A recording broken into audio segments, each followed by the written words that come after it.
Oh. Hey, welcome to Storyland. Oh, oops. Whoa. Well, this week we're taking a look at the way God wants us to shine, but not directly in people's eyes.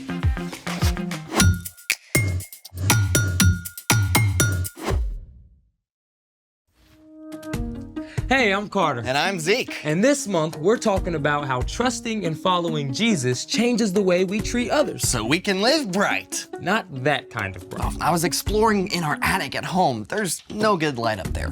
Find anything? Oh, indeed I did. I excavated this piece of ancient technology.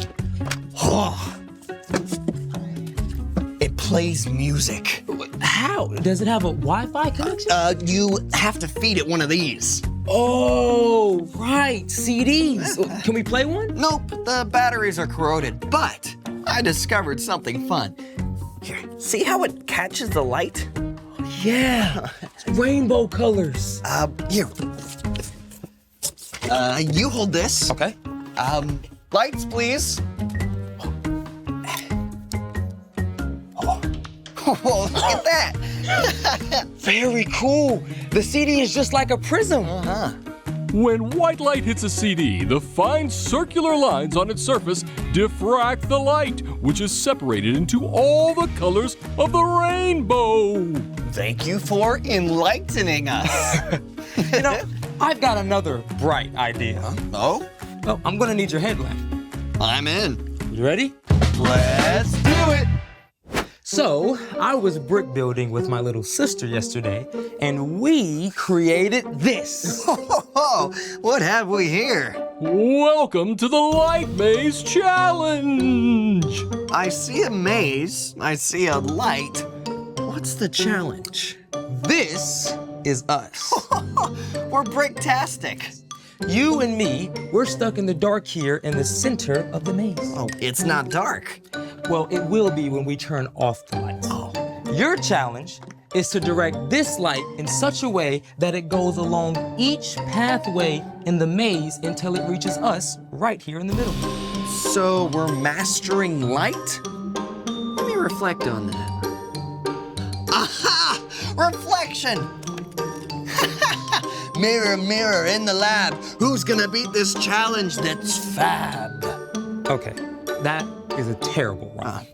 Also, you have 60 seconds to set up the maze. Ready? Like a light bright. Speaking of which, lights out. And go! Oh. Put that there, perfect. All right, that goes there. It's already reflecting. Yes, look at that. Nice, nice. Just a little bit more. I can see the light. There it is. It's almost reached us. And done! You've managed to beat the challenge and rescue us from the peril of the dark. Lights! You did it! Amazing! As light enters the maze, it reflects off each mirror in order until it reaches us in the center. Oh, thanks for making my day just a little bit brighter, bro. Anytime. Speaking of brighter, it's time for The story before the story. Today, we're in the book of Matthew. Matthew was one of the 4 books called the Gospels.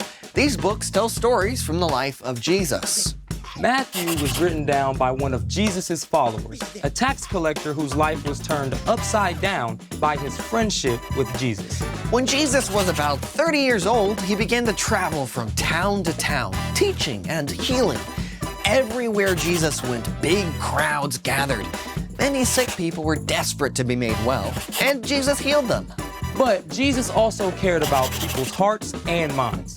So he showed them what it looks like to shine God's light by loving others. Which is where our story starts. Take it away. Hey everyone, I'm Brian. As Jesus began to travel from town to town, teaching and healing, great crowds gathered. And one day, Jesus sat down on a mountainside to share with his followers what it truly looks like to live for God. The truth that Jesus taught there has come to be known as the Sermon on the Mount. And today we're going to take a look at something Jesus said about us. You are the light of the world.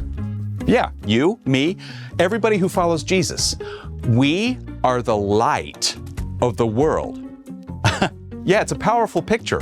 But the light Jesus was talking about doesn't require batteries.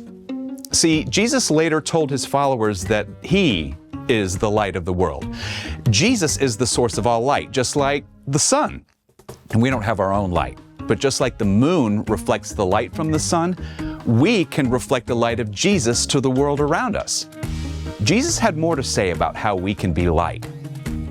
A town built on a hill can't be hidden. Now, we don't know if Jesus was referring to a specific hill, but from where he sat, it's likely he could see a fortress on one of the highest mountains in the land.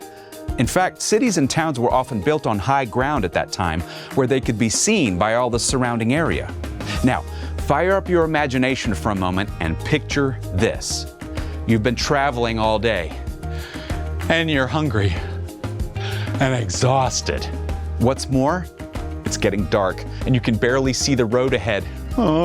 You desperately need a safe place to spend the night, and at last, you look up, and there, in the distance, you see a town, high on a hilltop, glowing with light. It changes everything. Now you know exactly where to go and how to get there. There is a lot of darkness in our world right now.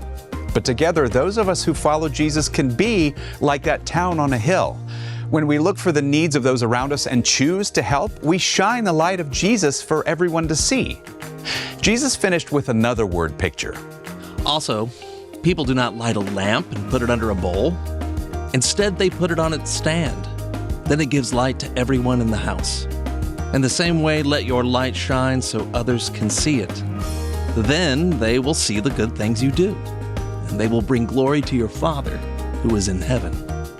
Every day we each have the opportunity to be light, like a lamp. And as we all know, it's not helpful to cover up a lamp. So not helpful. Here's how you fit in. God has given you love, forgiveness, joy, and a unique set of gifts. And if you don't share those things, it's like sticking a cover over your light. But when you do choose to share what God has given you, then you reflect the light of Jesus. Maybe your mom is having a super stressful day, and you might take a few minutes to help her out. That small act of kindness can remind your mom that God is always with her, even during a hard day. Or maybe there's a kid in your class who's been really quiet lately. You can offer a word of encouragement and be willing to listen, or even just sit with them. That kind of light can remind someone that they are valuable and deeply loved by God.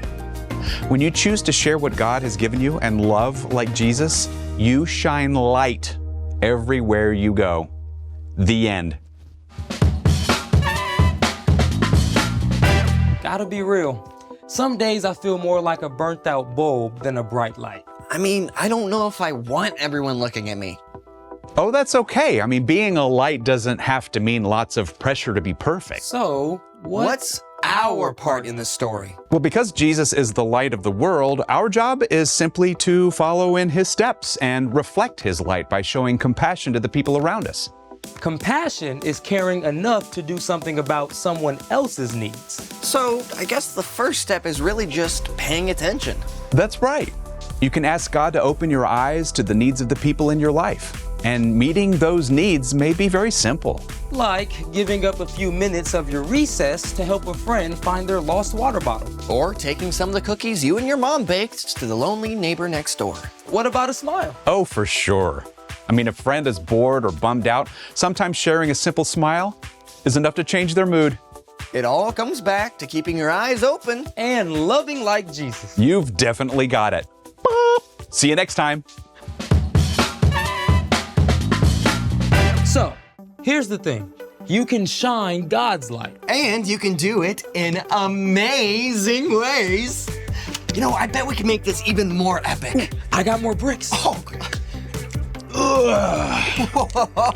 Oh, yeah. Thanks for joining us in the Story Lab. See you next time. Okay, you Oh, think yeah, we yeah. should like make a roof? Oh, yeah, absolutely. Yeah. We can Okay. use this. I'll put that in the corner there. Yeah.